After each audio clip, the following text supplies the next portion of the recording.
Let's go right to the phone lines. First up is Sabi listening in Romania on the web. Hi. Hi, can you hear me? I sure can. Oh, thanks for taking my call. You're welcome. My question is, recently here in Romania, kind of church was established from the United States. I don't want to mention the name of this church. And I just read their belief, and this church says that they emphasize on quality instead of quantity. Is this a good approach in a Christian church to do such thing? It's like I had the feeling that I'm going to. It was like if I apply for a job and I have to make a performance. What do you think?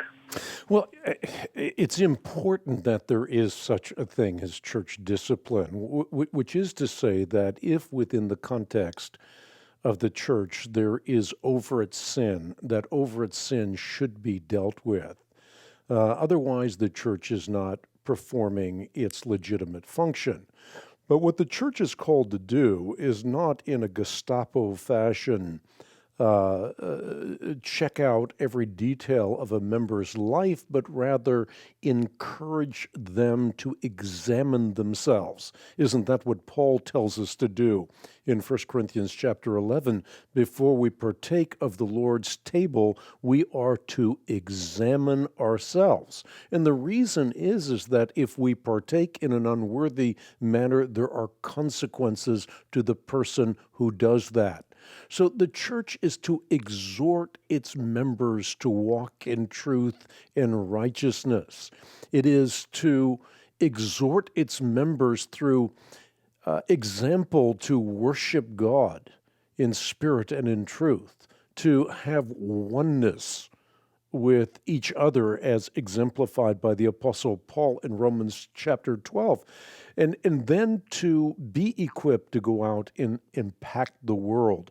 But I think the emphasis is let a person examine themselves to see if they are in the faith. Now, as someone that becomes a member of a church, it is important that you are willing to adhere to the standards of that church. But I think self-examination is what is at issue in Scripture.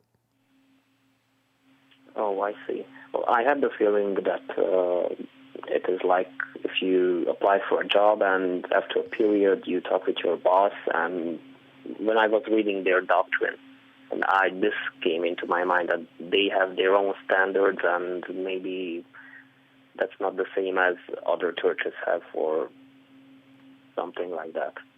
Or they have some kind of special requirements. Do you have an example? Well, for example, if you want to join that church, you have to get baptized again. So they reject the fact that, for example, I was baptized as an infant. They won't accept such thing. Yes.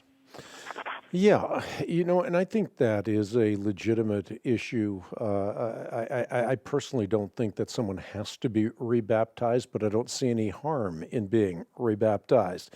In other words, what you are doing when you join that church is you are being rebaptized in this sense, that you are communicating to all of the membership of that church that you have been buried to your old life, raised to newness of life through his resurrection power, that you've taken up your cross and you're following Jesus Christ. But do I think that rebaptism should be mandatory? I personally don't think it should be, but I don't see the harm in it either.